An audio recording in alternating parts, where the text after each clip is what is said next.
everybody, it is your buddy. Peace and harmony with you here today. Much love going out to all the beautiful empowered harmonizers.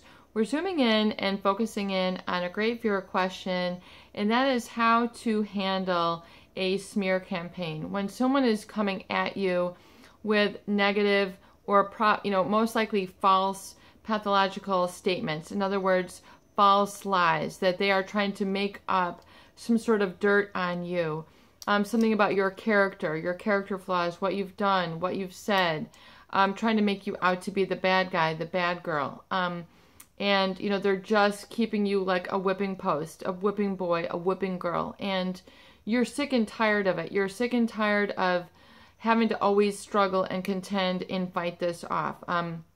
This could be going on for a couple weeks, a couple months, or a couple years, where you're always being sabotaged and you're feeling the brunt of someone else's hostility, their inferiority complex. They could be narcissistic. They could be psychopathic. Narcissistic meaning that they have a pathological sense of self-importance and a lack of empathy. And self-importance doesn't mean that they're very important, but, it doesn't mean that they have to have a self-important job, but it can just be a sense of domineering, that they need to have power and control over a situation. And to accomplish this, will scapegoat or sabotage or be very negative or caustic or toxic to another and project this negativity that they feel onto others. Someone is always getting targeted. Someone is always getting the unhappy face. Someone is never getting the love. They're not getting the smiles. They're not getting the warm fuzzies from this person. They're always the target of negative retribution, negative comments, negative feelings. They're making, critical comments about you behind your back. They're spreading rumors behind closed doors. They're always, trying to take down your decisions. Trying to tell you you don't have good judgment. Why did you do this? Why did you get an $8 block of cheese? What's wrong with you? It's as if, you could have, committed the gravest acts when you made some sort of meaningless, purchase with your own money that you've earned, and they're trying to make a comment off the cuff that, and they're trying to drop seeds in other people's ear, and that now they're creating a problem. It's very much like water cooler talk. They're all of a sudden making a negative comment, rumor talking, and all of a sudden, they're trying to get other people gathered around, because who wants to be, wouldn't it be better if you could be in the popular group, the one who's doing the smut talking, the dirt talking, rather than to be the object of the contempt, the object of the smears. So really that's natural human nature, is to want to avoid being the negative center of attention. But these people will create this as a manipulation and to take out, oftentimes it's kind of like the Cinderella story. They're going to take it out on some, and a Cinderella can be, a male or a female, it doesn't matter, but they're going to try to keep somebody, who is kind of in the down and out, and not let their goodness shine, and sort of spread this rumor, this smear campaign about them. And it's very difficult, I would say, for people to know how to battle this and to know, what it becomes, the projection can be so severe that they just absorb their negative energy. It just seeps through into their heart. They have hurt feelings. They feel like it's hard to grow happy or be happy around this person. It becomes so tangible that they then want to, kind of come at them and fight. It's a natural reaction to want to defend and justify yourself. But oftentimes people then just resort to, and they become like a monster around this person, where it's like a knee-jerk reaction. They're just trying to hit them on the Achilles tendon, and then the knee-jerk reaction stops. They're the way that they make comments and then walk away. They can make negative comments and then walk away, or they don't want to, answer your emails. A lot of people who do Facebooks, they're not wanting to like your Facebook posts. They're not wanting to respond to your emails. They're not wanting to engage with you in a positive manner. Yet with everybody else, they're super positive, super friendly. And then with you, I mean, it's like a light switch. You know, it's just this off and on. And they're making you out to be the crazy one, the bad guy, the bad girl. And this is what it's like to be the object of, you know, the scapegoat, i.e. the one who's carrying all the sins of the community. I mean, this goes back to biblical days where, you know, they were casting all their sins upon a goat that would be, or a lamb that would then be sacrificed, and then somehow they'd be washed of their sins in this act. So, you know, it's kind of like it helps them wash away their sins. It helps them wash away their wrongdoings when they're able to, you know, cast or project. These people really result to a lot of negative projection. They don't leave people alone. These are the grudge carriers of the world. You know, they will never let it down. They will never let you live it down. You know, anything will be an object of contempt. You know, why did you buy this $8 block of cheese? Why are you, you know, drinking this? You know, why are you doing that? Everything you do is under, you know, you're on, you know, the judgment stand. You know, you're called to task on every single thing. You can't breathe the right way. You can't walk the right way. You can't sit normally. I mean, everything is up for, you know, in a smear campaign. And it very much is like, once again, it's like the water cooler talk. So they're going to drop seeds of disdain or negativity, especially in public view. And who wants to be, you know, it's like bad news sells better than good news. You know, you'd rather hear about the storms than the sunny days. You'd rather hear about what's going on in the streets than what's going on positively in the schools. It's just, you know, negative news sells. So they very much kind of capitalize on this sensitization, you know, in other words, and then they create, you know, in other words, this is what you should be looking for. So they try to create this negativity that they want people to be looking for. So all of a sudden, they're creating this whole tsunami of negativity where then everybody, oh, I see what you're talking about. This person doesn't know how to make a cup of coffee. I see what you're talking about. This person buys an $8 block of cheese. This is what the problem is. This is, you know, I see what you're talking about. You know, their voice is this way. I see what you're talking about. So they plant these seeds of disdain or negativity. And so everybody, it's like the water cooler once again, where, you know, it just gathers a lot of energy or steam, or people who jump the bandwagon because, once again, it's human nature to want to side with, you know, who's, you know, shoveling up the problem rather than to be the problem itself. It's easier to go along. It's easier to hate. It's easier to backslide. It's easier to not look for yourself than to, you know, not join on their negative bandwagon. And so it's very, very painful, very confusing, very bewildering to encounter this. And, you know, people who have families do this to their children. Siblings do it to each other, sibling rivalry. You know, and it's like they never grow out of it. It's like, okay, are we grown up enough? You know, you're in your 60s or 70s and you still have sibling rivalry. It's like, you know, let's let this go. I mean, haven't we had enough of this? But you can't factor in reason with these people who are resorting to this. There is no communication. They are the irrational. You can't be irrational. You can't be rational. You know, you can't meet.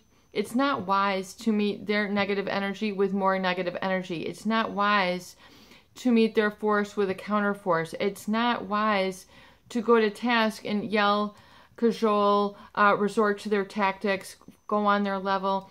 That is not a wise thing. So number one, you have to eliminate the brainwashing and the gaslighting, which means you have to see that they will plant these seeds of negativity that try to grow up or spring forth within you, which can become very ugly. You know, this is where you see the low self-esteem, the self-loathing, the self-mutilization, the people who then hurt themselves. They're acting out the inner pain. They never feel good enough. They never feel attractive enough, so they have to over-obligate. They have to overextend themselves. They overgive. They overspend. They're trying to, you know, prove themselves time and time again.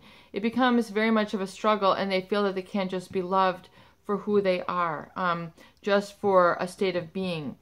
And so it is very important to eliminate that gaslighting, and to eliminate, if you have now developed low self-esteem or low self-worth or low empowerment because you've been so distracted by this negativity, which is their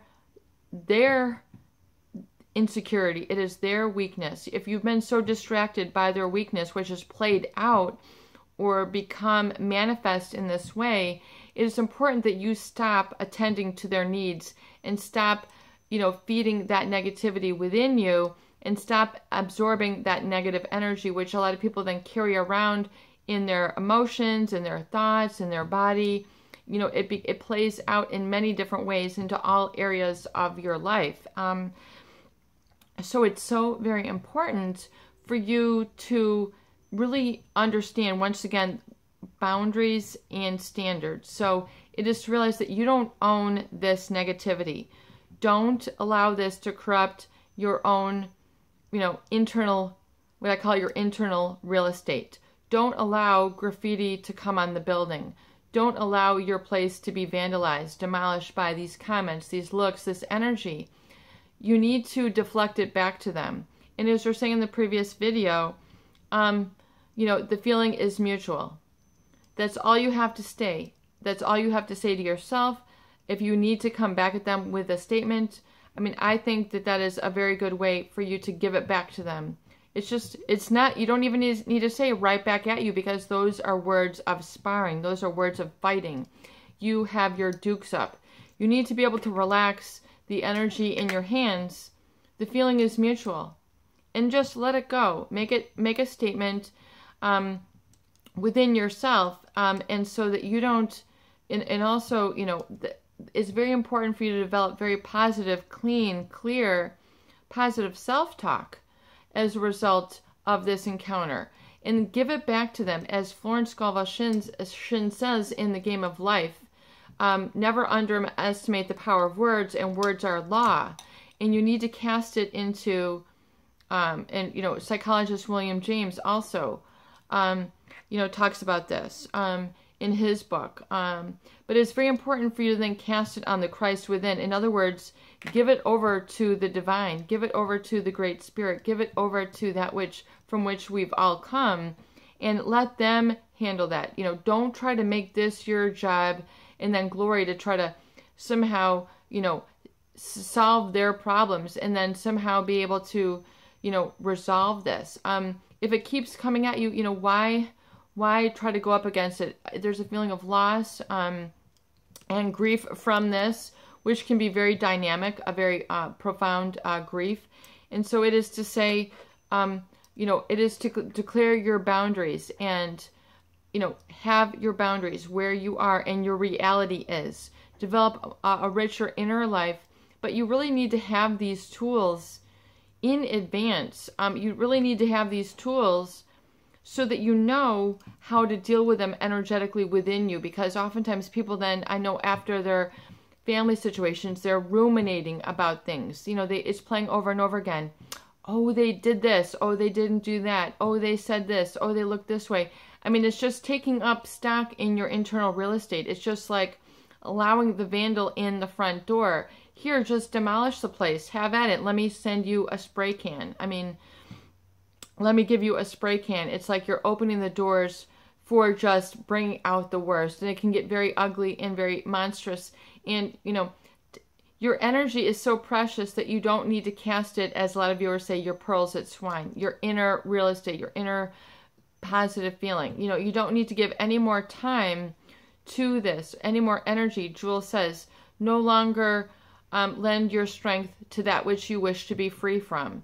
So, in other words, if you wish to be free from this negative feeling, let it go and declare the boundaries and the standards. No longer carry around that negativity which is not yours.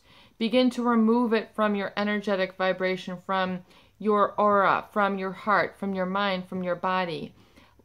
Leave it at the front door. Just like you don't want to enter in your workplace with problems, personal problems, and have it taint you know, your work, and you're not giving the care that you need.